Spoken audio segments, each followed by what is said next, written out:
Hey guys, welcome to the Travis Yarbrough Show. Today we have the one and only Gentry Wahlmeier. How you doing, Gentry? Hey, I'm doing well, Trav. How are you? Doing great, bro. Doing great. So Gentry's my lawyer. We became friends probably about a year and a half now. Probably a year and a half, yeah. Awesome. Feels So like it's been a decade it with everything does. we've gone through, It though. has. It has. You have became quite the friend to me, Yeah. man. It's awesome. Awesome. So, man, first I just want to thank you for coming on today. If you don't mind, just kind of tell us a little bit about yourself. I know you're local. Kind of just It's a pleasure, yeah. start from the beginning and just kind of roll Start from out. the beginning. Well, okay. If you can So find it. yeah, if I can find it, I'm one of those that pulls on a thread for a while. So I grew up in Alma, kind of up by A to Z, but I think everybody's story kind of starts as their own parents' love story. But to get to that, I think we have to start with Johann Heinrich Wahlmeier, who came over in 1877 from Germany, from Bad Layer. So he arrives here in the United States and travels to Decatur County, Kansas, where he settles down. And about 2 months into him being in the United States, the last Cheyenne Indian raid occurs in Decatur County, and 17 to 19 settlers are killed at that time, and somehow he survives. And now to this day, my cousin Jeff Wahlmeier is on the farm that he founded in the 1870s. But he had something like 8 kids, and one of those was Aloysius Wahlmeier, and Aloysius had 15. And number 15 did not make it through infancy, but number 14 is my grandpa Carl Wahlmeier, who until last year was still operating a 2,000-acre wheat farm. And he had 4 sons, and the oldest is my dad. So dad knew pretty early on that he did not want to be a wheat farmer or a farmer in general. So he got real interested in computers. He had this wonderful teacher there in Norton or Jennings, Kansas, that really turned him on to computers and somehow convinced this poor rural school board to go out and purchase some computers. So he gets real interested in that, and he gets some eyeglasses where he can finally see, and decides that's what he wants to do for a living. So he gets 2 job offers out of college, goes to Kansas State University. And one of those is for Harrier Jump Jet over in the UK. Wow. And he decided he couldn't drive back to the farm from the UK. So he took the other one, which was for ArcBest here in Fort Smith. And so he took that job thinking, okay, well, I can still drive back to the farm for harvest and help dad and help the brothers. And somewhere along the way, when he gets here, he meets this beautiful blonde that ends up being my mother. And I think she's working at a bank at that time. And the story that they tell me is that they met at a friend's house, and he went over and fixed something at her house, which I've always been suspicious of. It's a good way to get in. Yeah, yeah, that's right. So We fix that for you. yeah, let me fix that. So they, kick it off, and their love story begins. He convinces mom to go to college and become a nurse. They have me, and dad's working really hard to build all the code that some of which ArcBest still uses. And mom's in nursing school. So I spend a lot of my childhood in Rudy with my grandparents, who were born in the 20s, 1924 and 1926. And they gave me a really interesting perspective on life. They had 11 children. Mom's the youngest of 11. And mom grew up with an outhouse still. So we're talking, it was like she grew up in the 1800s. So just a very different perspective on life, I think, from most people in my generation. I mean, she still washed our aluminum foil and used Cool Whip containers as Tupperware, which I think is normal for people. It was around normal here. for me.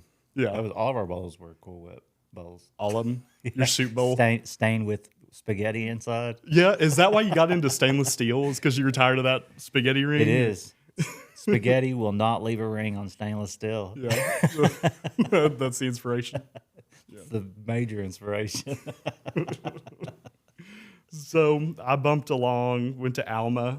I got a great education at Alma. I still love Alma. Went to high school there and graduated. Went to the University of Arkansas, both for undergrad and economics, and then for law school. Met all the people that are still my best friends there. My random roommate freshman year is He was the best man in my wedding. I'll be the best That's man awesome. in his next year. So went through law school with that guy. I call him my first wife. My wife loves that. And met Paige along the way. Got married. Did you meet her at U of A? I've got 2 stories. Okay. She's going to love this. I actually met her on the beach in Destin, Florida, when she was a senior in high school and I was a freshman in college. Okay. And I was a lifeguard. I was tan, didn't have any of this gut You were a at all. lifeguard on the beach? Not on the beach. I was a Okay. lifeguard at Alma Aquatic Center. Oh, okay. The greatest aquatic center of all time, in my opinion. But I was wearing a Speedo with my high school friends. We were telling people that we were on a revamp of Baywatch called Teen Watch. And she was like, hey, aren't you from Alma? I was like, hey, cut it out. So there's a picture, we showed it at my wedding, of me holding her best friend like this, and Paige is over here on the side. And then about 4 years later, we re-met, and we were at my friend's apartment on a snow day at the U of A, and we were playing a trivia game. And it's a trivia game where you move. So you're standing on furniture, kind of the floor is lava, and I got a question wrong, which meant I had to go backwards in the line. And that meant that I had to share a stool with Paige. And we're talking the trivia question, the answer is George Washington. Okay.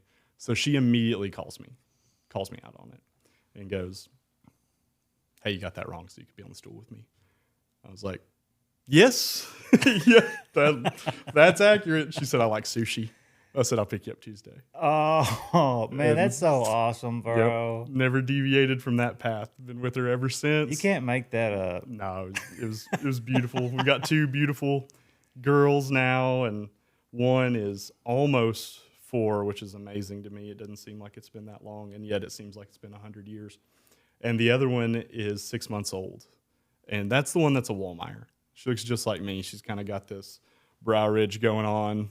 I finally got to see her. You got to see Eleanor? Yeah, y'all got y'all's family pictures made, and the lady shared them on Facebook. Oh, You probably good. don't even know. You're right. Yeah, everyone's seen your family now. Okay, that's Got a good. beautiful family. That's though, good for a future prosecutor.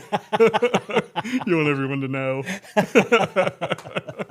family man. That's right. Yeah. No, I do love that part of life. So, with speaking of that, future prosecutor, why don't you kind of tell us a little bit about that?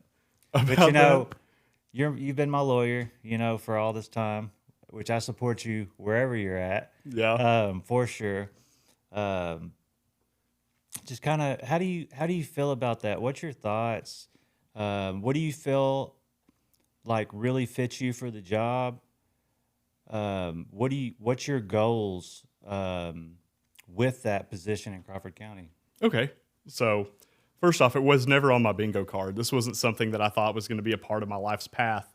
I've had a successful private practice, and I've enjoyed the private practice. But with Kevin Holmes, who's currently the elected prosecuting attorney for Crawford County, being called up to the big leagues by the Trump administration. Absolutely. And that's how I met you. Shout out, Kevin. Shout out to Kevin for sure. Good buddy, good friend of ours. Love him. And a mentor to me in a lot of ways too.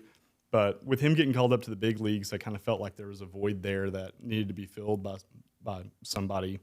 And ever since Crawford County split from Sebastian County in the judicial districts, it seems like a lot of the local talent in Crawford County does get sucked into the elected positions.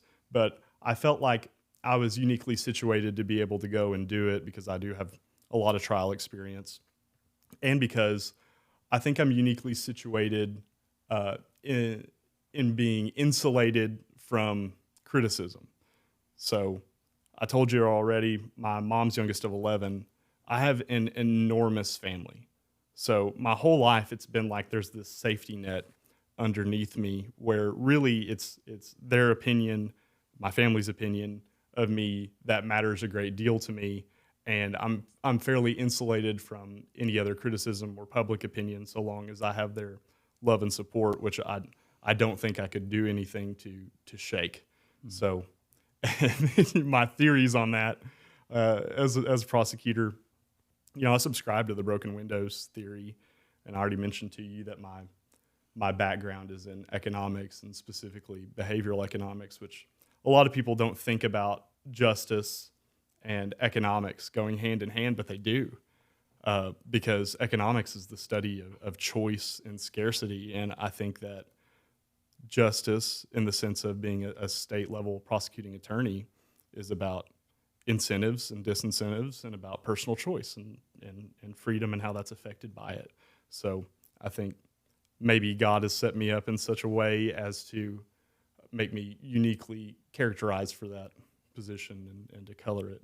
But again, I just kind of go where I'm shoved. I think that's the right thing, and I think that's where I'm supposed to be. So that's why I decided to do it.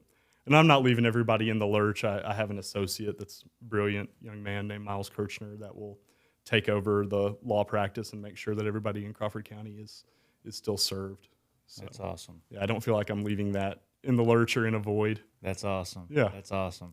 Yeah, I was kind of talking, I was actually speaking with my wife a little bit about it on it too. It's just kind of, it's really different for me because the people that I'm closest with now and I have the most support from are the ones I used to be really scared of. I was scared of the lawyers, scared of the prosecutors, scared of and now it just seems like that's where my, biggest support is from. But that's where, that's the area where I'm able to help where I come from. Yeah. So that's huge. Me trying to, all I do for rehabilitation, that's something that's huge. And as a prosecutor, I hope that you see and that you want more of rehabilitation other than just, locking everyone up. A lot of people really do need locked up, but some of them just really need help. And those are some of the things that are close to my heart and that I really want to work on. And hopefully we can work on some of that together, with your position. Yeah. Because as the homes, the places that I work with, the recovery, the reentry housing that I work with, there's a lot of groups. There's a lot of tools for these guys to get clean and fix, not only just fix our city and put them away, but let's put them away somewhere where we can actually help them and bring them back out so they can be, great for our community. And you really specifically are focused on people that have a drug issue. And first off, you're one in a million. I mean, you're amazing. I appreciate it. I think it's funny that so many of my friends are people that have that kind of background.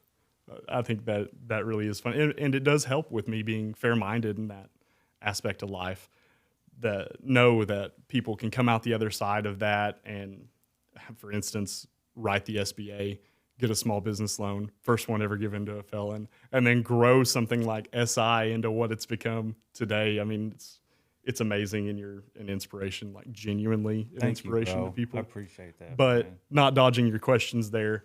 First, Judge Settle does an amazing job with mental health court. But I think what you want to talk about is drug court.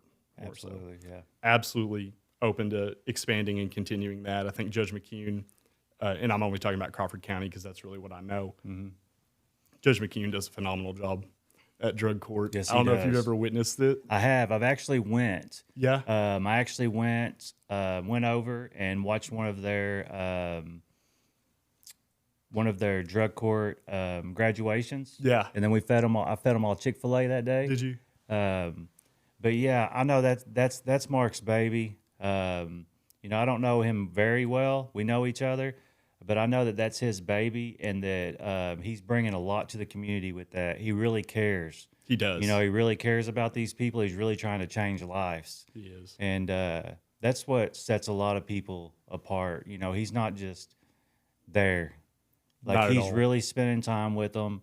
He's just really working hard on it. Like I said, it's his baby. It is. I do know Mark pretty well, Judge McCune, and genuine, wonderful guy. But yeah, watching him in drug court, it's a lot like watching Steve Harvey on Family Feud. He's just like in control. He's in his element. He's walking up and down the rows, calling names, calling prizes. Hey, what do you have going on in your life today? Making sure everybody's held accountable, because he does want to see them graduate. He does want to see them get to the other side. And I've had the benefit of seeing the people who've graduated that do go on to do great things. I know I'm not going to name her because, of course, I'm a private practice attorney, and there's a lot of privilege that goes into that. But I can think of a case that I've taken recently pro bono, where it's a lady. She's a graduate of drug court, and she lives kind of in the Mountainburg area, and she's just taken on the role of protector and guardian of a young lady who is in the Mountainburg school system, and it was just thrust upon her.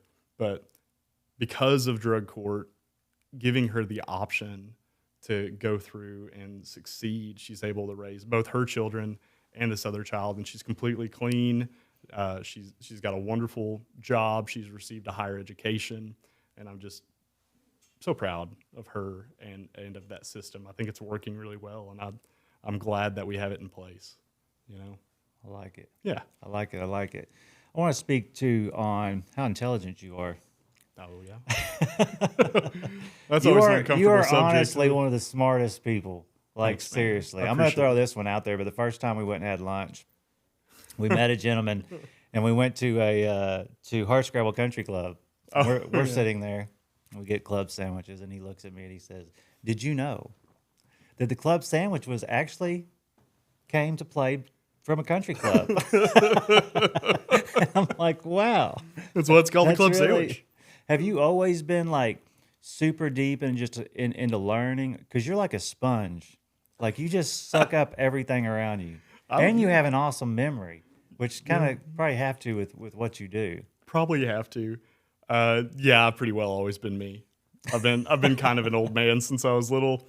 A lot of that's attributable to my parents, just like every other good and or bad thing about me, right? My dad and mom really fostered an environment of learning, and they rewarded success and education kind of above everything else, which is probably why I'm so bad at sports.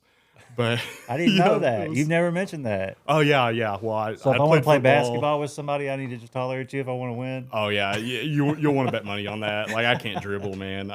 Yeah, Braden's got terrible at 50 on it. that. Yeah, for sure. Yeah, I played football at Alma. I was terrible. They're What just position you play? left guard. They're just really nice. Coaches were just really nice to me. Yeah. So Eli Drinkwitz was one of my coaches, and Mr. Reeves was one of my coaches. And yeah, they were phenomenal, but I was not. But Dad thought that playing football and other team sports would impose some discipline. He's probably right about that. But I like cross country. I wasn't very good at it, but I felt like that was a sport where I could compete against myself. You know? I played basketball. We kind of talked about this before the podcast, so I'll Yeah. throw it in there. But you mentioned my shoes. And I played basketball at Kimmons at 13 years old. And my mom brought me home Spaldings. Yeah. And I quit the team because I was so embarrassed. And that's really what started my ill ways, is because I wanted to figure out how to get me some Nikes. Oh. So that's really what kind of started everything for me. How you needed to supplement your income It's so you didn't have to wear exactly Spaldings. right. It's exactly right. Oh, man. Exactly right. There's an ad for Nike now. That's why I put this on there. I'm trying to shout out Nike. Just Yeah. trying to, if you need somebody, just holler at me. Yeah, well, I'm really hoping that's I'm a somebody lot- that I played football I'm with. a lot cheaper than all these other guys y'all are paying. No doubt. Do you have any questions for me? Questions for you? I know a lot about you. You do. How did you actually meet Lena? Oh, man. Like, you are completely outclassed by your wife in so many ways. I get this a lot. Yeah, I know. I imagine you I do. get this Like, so much. We'll talk about I something married that way out of my. you just did. Yeah, I mean, you got kicked your I got coverage. blessed. I You got did. blessed, and she's so wonderful. Honestly, because I'm just gonna be honest, man. That's what this is about. But I met Lena delivering drugs to a house. Yeah. Yes, and she had two friends with her, and we hung out. You know, and meant to be. We hung out for a long time. Lena, honestly, when she first met me, she did not, want anything really to do with me. Yeah. She still mentions it because back then I was a little on the off side, you know what I mean? And I, told her about my penguins behind my TV and things like that. Just kind of weird, odd things that she still brings up sometimes because, you're kind of in a different, just in a different world and a different mindset. It's kind of crazy, Yeah. But yeah, met her. It probably took me 4 or 5 months before we really got close. We spent a lot of time together. And then boom. And then we were together about a year and a half before I went down. Yeah. And then And she waited. she waited. So when I got out, she was right there. Actually, she came with my mom and my stepdad, which that was the first time I ever got to meet him. But they came and picked me up and drove me from Texarkana at the FCI to Little Rock, to the halfway house where I spent 6 months at. That's another story, which I might have said this before on here, but I had, so they give you a certain amount of time. They give you 45 minutes on top of what the drive time is. So when I was picked up at Texarkana, I only had, it was like two and a half hours, 2 hours and 45 minutes, something like that, to get to the halfway house. Well, the whole time I was locked up, see, I lost my driver's license at 16 years old. Yeah. And I kept getting driving on suspendeds over and over. So it kept pushing it further and further and further. So the whole time I was locked up, my biggest worry, and this is so crazy, was I was never going to be able to drive again. Yeah. And that might be why I have so many cars now. Well, yeah, I mean, driving is a big part of your life. It's something that you get a lot of peace from, right? Absolutely. And it's easier these days with Uber and everything that we didn't have back then. But like when I was down the whole time, I was just thinking, man, I'm never going to get my driver's license back. I'm never going to be successful. I'm never going to have friends because I'm not going to have a car. Which now, I mean, you got 19, 20, 21-year-olds that don't have driver's license. When we were younger, when we were 12 and 13, we were already reading the book, ready for 14. Right. Well, now, it's different. I mean, my brother Chris almost had to make his son get his driver's license at 18, 19 years old. He bought him a car and had it sitting in the driveway. Like, there's your car if you go get a driver's license. To me, it's such a representation of independence. Me too. I don't understand. You're making us sound like old fogies, I think, because it's something that I just genuinely don't understand about the young kids. Yeah. That's why they wouldn't want that. And there's a lot of it. What was your first car? My first car was a 1982 Dodge Prospector. It's like a Ram Charger. Okay. That's what it is a Ram Charger, but this one was a Prospector. So my mom's friend, Laura, she used to come over in the evening times and kind of help cook and stuff because my mom worked 3 jobs. So, like, she would come over and just, like, cook for us, make sure we were okay, and roll out. But she sold me that for $500, paid her out in payments, and then went from that to traded that and ended up in a Ford Ranger. Oh, yeah. That's kind of what started my mini trucking thing there. Why don't we sell Ford those? Ranger? Where are those in the marketplace? When I'll travel sometimes and I'll see these smaller, more compact cars that run on diesel, and I go, why don't we have those available? I'd have one just for fun. I like Chevelles for fun. Oh yeah, I could not identify a Chevelle. My first car was a '78 4Runner, and it smelled like chainsaw oil. I think that was on purpose. I think my dad wanted it too. It had the triangle windows instead of an air conditioner. Yeah, absolutely. And I carved my name in the front with a key, like on the hood. Custom. You couldn't tell. Custom. Yeah, you couldn't tell at all that it was there. It's Gentry Wahlmeier. Yeah, there's that much rust on it, but it was my baby. How long did you drive it? Maybe 2 years, and then that Cash for Clunkers program came in, and that was just about the time that I moved to Fayetteville for college. And Dad traded it for a Mazda 3, unbeknownst to me, stick shift. Oh, okay, yeah. I drove that for 10 years. Finally, my lawyer friends kind of cudgeled me into buying something else because they're like, hey, nobody wants their lawyer to drive a car that's made of Legos. I was like, okay, fair enough. I was just making a good financial decision.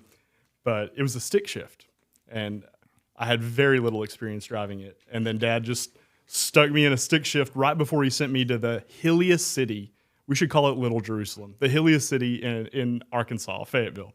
So I can remember still grinding the gears as I'm going up all the hills trying to figure out this clutch thing. I burned out a clutch in 3,000 miles. Well, I mean, going uphill and taking off in first, I can see where you were burning out clutches. Burned them. Because you kind of got to ride it. Wah! Yeah, you do. Yeah, and it would make that sound. It really would. Yeah, I don't think it was geared properly. Well, I tried to do the actual 4Runner sound. Yeah, right.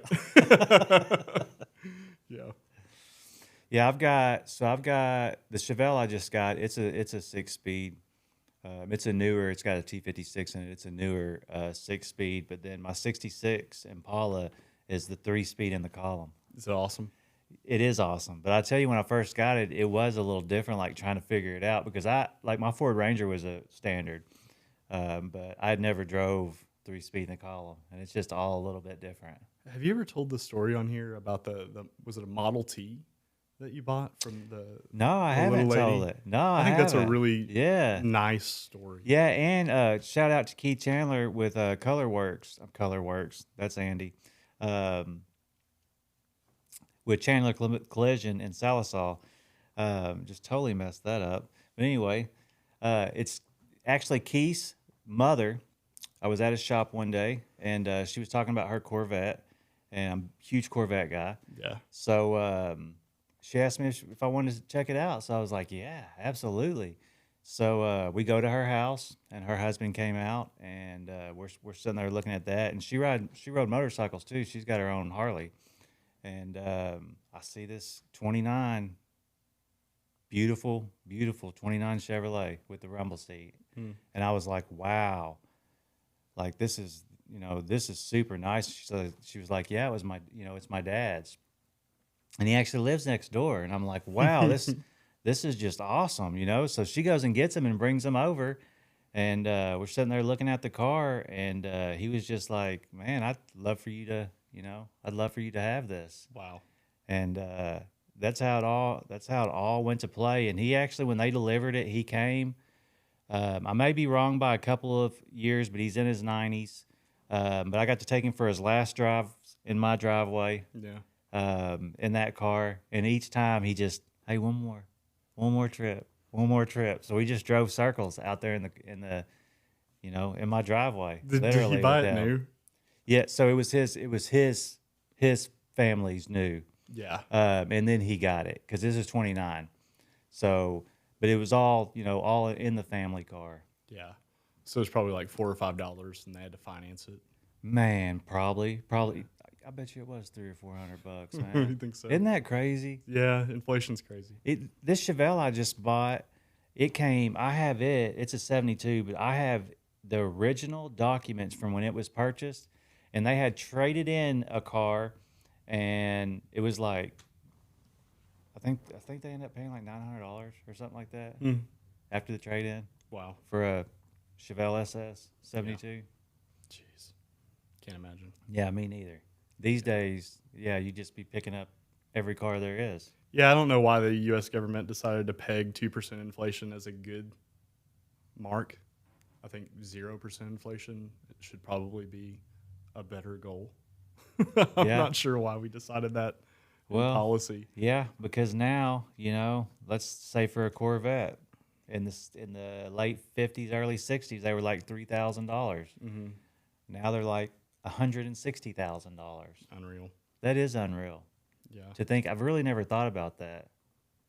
But the 29, it's going to be 100 years old in 3 more years. Yeah. Which is kind of crazy. That is. Because it's still running, driving great. One of my favorite cars. That one is the Chevelle? No, the 29. Oh, yeah. Okay. Gotcha. Yep. Yeah. My years just kind of stopped at 2020. I have to look and see. Man. Okay, 2025, got it. So it's been 5 years since the world seemed to end. Isn't that crazy? Yeah, that's when I started my law firm. Are you serious? Yeah, January 4th of 2020, I took a $10,000 loan from my dad to start my law firm. And yeah, about 2 months in, I was like, oh no, here we go. Like, there's no one coming in. I'm sitting up front twiddling my thumbs. Got my employee sitting in the back, no phone calls, nothing. I'm like, this was a huge mistake. Yeah, it's so crazy you say that because I bought this place right then as well. Yeah. And I just closed millions of dollars in debt.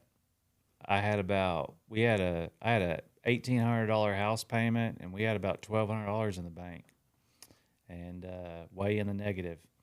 And they came in, and obviously we weren't able to work. And then I went through about 2 or 3 weeks of just in the bed, man, sick, thinking I just gave up everything I worked hard for. Yeah. I'm a failure. I just made the worst decision of my life. And then I began to pray. Yeah. And my God told me everything was going to be okay. And within days, we were getting phone calls, from New York Yankees, Dallas Cowboys, a lot of the places, military bases, and everyone was like, hey, we're shut down. Let's take advantage of this situation and let's go to work. Time to make improvements. And that's when we blew up, man. Yeah. Literally. Ended up being a huge blessing, right? Yes, huge. So we do a lot for medical. We do a lot for hospitals and nursing homes. So that Intel gave us, we got the letter from the governor saying, hey, we can work. Yeah. So we did get to keep working. Yeah. Didn't have a choice. Didn't have a choice. You had to succeed, right? Yes. And I'm honestly very thankful for those situations because it was a huge lesson for me. Yeah. Just on how to grind. Yeah. Get in there and grind. Because there's no answer to that situation. You got to figure it out. Nope. It's all you on know, and no one, being that far in debt, I thought I would never make it out of it. There's no one to come save you. No one comes. And I've said it before, I paid the place off about 2.5 years ago, so we are 100% debt free by the grace of God. But I look back at those situations, man, I'm really thankful for them. I'm not thankful for the stress and anxiety it took in 3 weeks in bed because literally, Lena was telling me, she was like, you got to get up and just go do something. Like, you can't, you know what I mean? Yeah. And she really didn't understand the full scope. Mm-hmm. You know what I mean? But she was there for me, always. Yeah. She's never been a Debbie Downer. She's always, just always positive, always we're going to be okay. She was with me with nothing. So she really doesn't, everything we have is more so because of me. She really doesn't ask for anything ever. Nails She's and a unique hair. individual. Yeah. It's all about Stella and Stella's turned out great, so you can see the fruits of Lena's labor. yes. And yours, of course. I'm Yes. not trying to discount that. Well, more so her, obviously. It always is. Because I spent a lot of time working. I've just started the last year or so spending a lot of time with my family. I failed for many years. I put work first. Yeah. Above everything. Above my faith, above everything. And now it is God, then my family, then my work family. Yeah. I learned how to put God first. But that took a lot of learning and a lot of faith as well. I've given you this compliment before, but I'll give it to you on the podcast. So I don't have a lot of free time, and it's hard for me to discern who to spend any of the free time that I do have with. So I've chosen you as somebody that I like to spend time around. And I think it's because you're such a unique individual, because you are a person who was, in some sense, a monster and learned how to control it. And I think that makes you stronger and more unique and kind of more interesting than most of the other people that I've met in life, because you did learn how to control that. And I think you're such a shining example of that. I appreciate that. Yeah. Like you've been through the metal, you've been tested, and then you've come out the other side and you're making all these great decisions for yourself. And it's just wonderful to see and be some small part of. We try to. We really do. And with you saying that, it's kind of, we've become extremely close in a short amount of time. I'm closer with you than, I've really got 3 people that I'm super close with. Tim here at my shop, I'm super close with. I've got tons of friends. Oh, yeah, me too. Braden, I'm super close with. But you and Gary, Gary's my CPA. Y'all became, major in my life. And it's something that I heard this meme last night, or not meme, but it's on TikTok. And the guy said, what is a best friend? Because we're all busy. We're all really busy. A best friend is someone who doesn't have the time, but makes the time because they want to spend time with you. Yeah. And that's what that is. And that's what you do for me. Right. You know what I mean? We do it for each other, for sure. We're good at holding each other to account as well. So I think we have similar philosophies, and I think that's good. And we both love Fridays. We do love Fridays. Shout out to Fridays. Shout out to Fridays. What's the name of that plate that we get now? Oh, man. It's the Jack Daniel's sauce. Yeah. It's the sampler. Yeah, the sampler. All the samples are me. Yeah. It's not always brought out correctly, but we get it. Yeah. It's not. No, you're right. Sometimes we share an accident, a shorter one, and then we're Isn't sitting it an there accident? picking it. It looks like a date. Everybody walking by is like, oh, look at them. How about it? I love it. I love it. Yeah, I'm super excited for you and where everything's going. How does your wife feel about, if you don't mind speaking on it, how does she feel about this move? Oh, man. Paige has been such a gracious and wonderful spouse. She has gone through so much with me. I think initially both of us, when this kind of came to the front of our plate, making this decision on whether or not I was going to shut down the private practice and go into the public service. I think the first thing, because of course a job is the representation of income and money, was okay, let's do the finances and make sure that we can make it and make our house payment on this. Because one thing that I think a lot of people don't realize is it's not just the salary, it's that my income between now and then will be greatly diminished because I can't really, in good faith, take a lot of litigation cases. They take more than a year to wrap. So I've got to really focus on doing things like estate and business planning. So first was, okay, will the money work? And it was yes. The second thing is even more public exposure and public scrutiny, and can we handle that? And that was a no-brainer. Paige has always been super strong with that.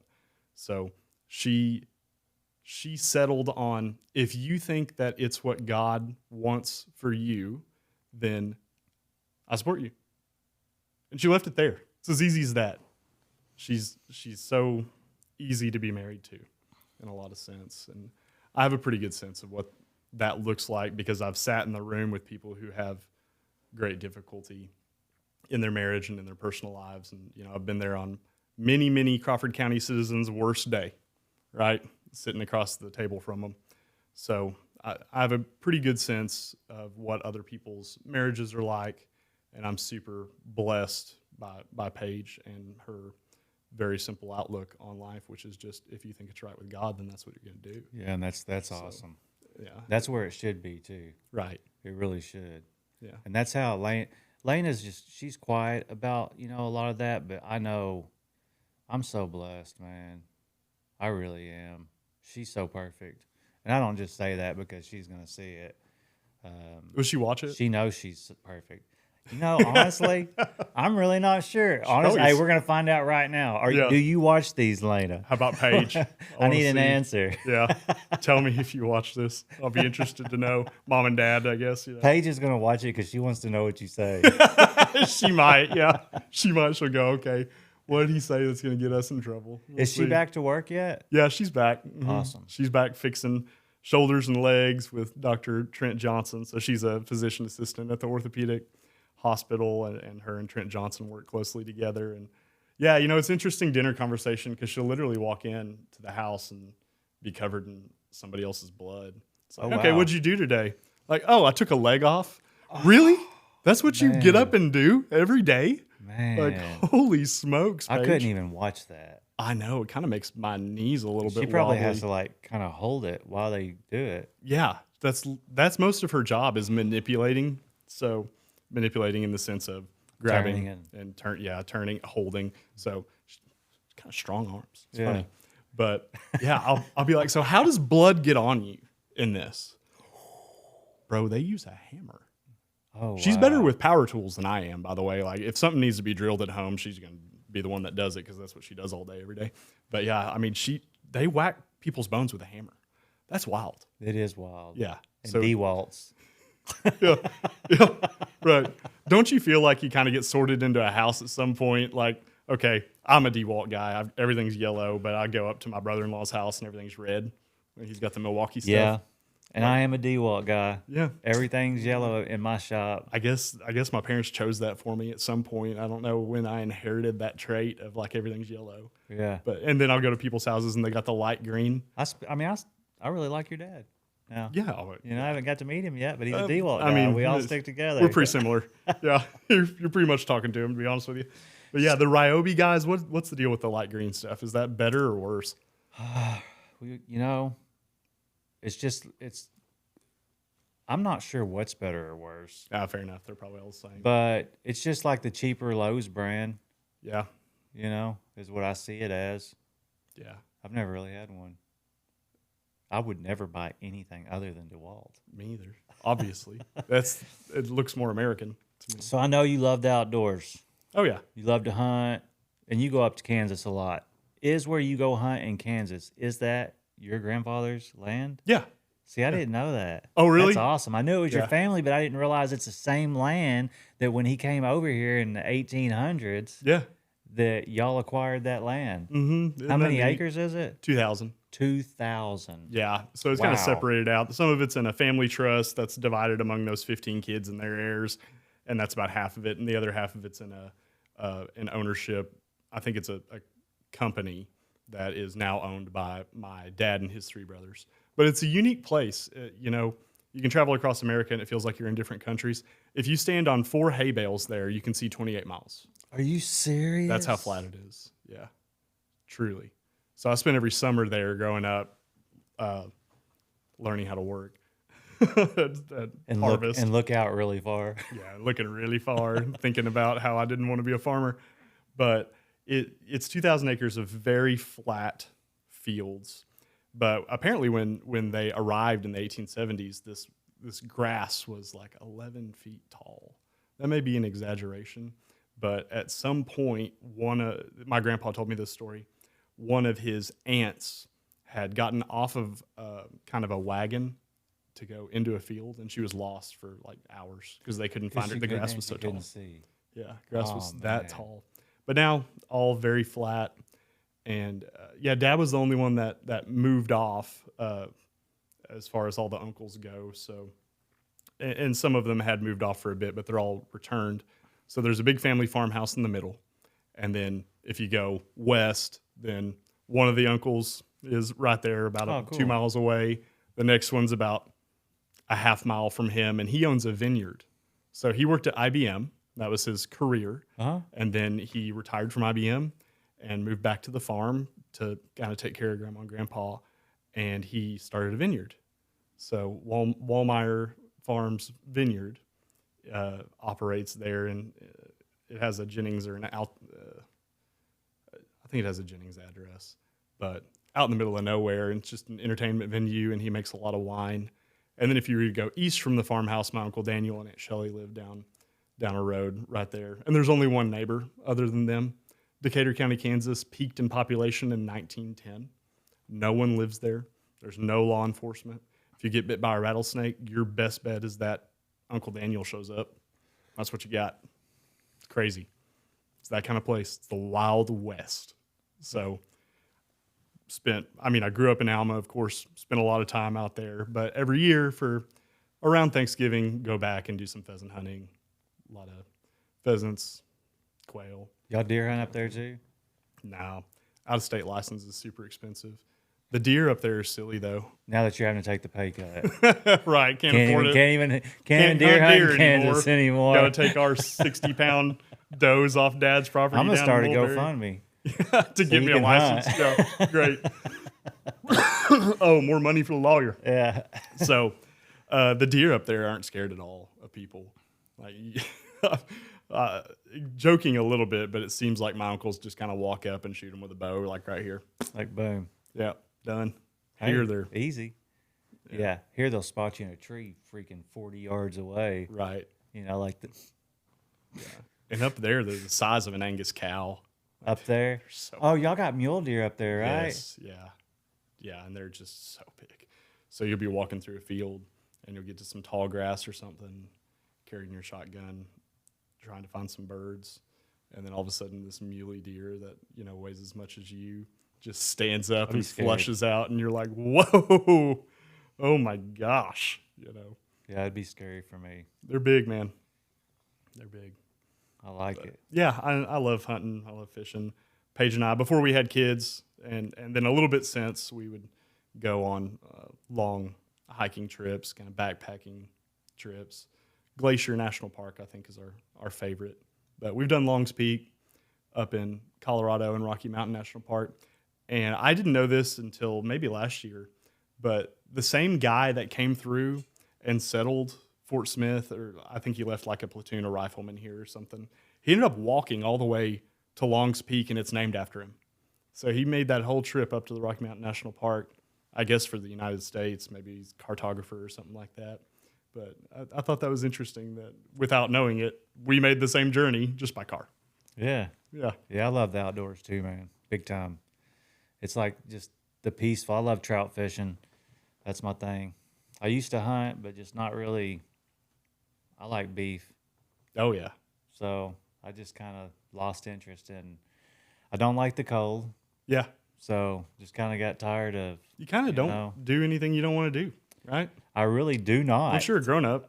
I am, but I am horrible about that because I really don't do anything I don't like to do. That's okay. Pretty much, I love to work. I come to work, go home. I love my family, and I love piddling on cars, man. Yeah. So that's what I do. Yeah. I found that sometime, I guess 2021 or so is when I'd pin it to. At some point, work really consumed my life, and that's become who I am in a sense, and I've tried to actively get away from that. But it's like once you become a lawyer, that's all anyone really wants to talk about. They all are like, okay, listen to this. What if somebody shot another guy? He didn't mean to. It's always like hypotheticals like that. Like, man, I've got other stuff I talk about too. But once you become a lawyer, that's who you are, I think. You know, I think that makes me think about a lot of stuff. Like, for instance, you know, we all get so hung up in our work. Yeah. But at the same time, it really takes that to become successful. It does. It's after you become successful that you can get away from it. Mm-hmm. But you can't ever start not being all in your work. I don't know anyone that's ever made it that way. It's just always been kind of nonchalant. Everyone I know that's made it have been really high achievers that spent a lot of time working. Like I was on the road for 10, 12 years. Yeah. So a lot of times I was gone, you know, 2, 3 weeks at a time. So Lena was just here by herself. Yeah. But that was the only way at the time for me to, you know, make money is get out there and work 90, 100 hours a week. So that's what I did. It's an interesting thing that you're bringing up, right? So I sit across the table from people that are in their 80s and 90s pretty often trying to get their estates wrapped up. First off, the scariest thing that I've learned in my practice is that very good people who I think probably made a lot of the same decisions that I make, especially as a parent, end up with kids that have significant problems in their lives. And that's so scary. It's the personal freedom and choice that God's given each of us. But that's so scary to think about sitting here in this seat with a 0-year-old and a soon-to-be 4-year-old going, man, I think you can do everything right, and people can just choose not to follow the leadings and teachings that you've given them. But sitting across from people that are at that age and just kind of asking them for their wisdom, universally, all of them have that same regret of like, man, I wish I'd been there for my kids being, you know, young. Mm-hmm. Wish I'd been there more for that.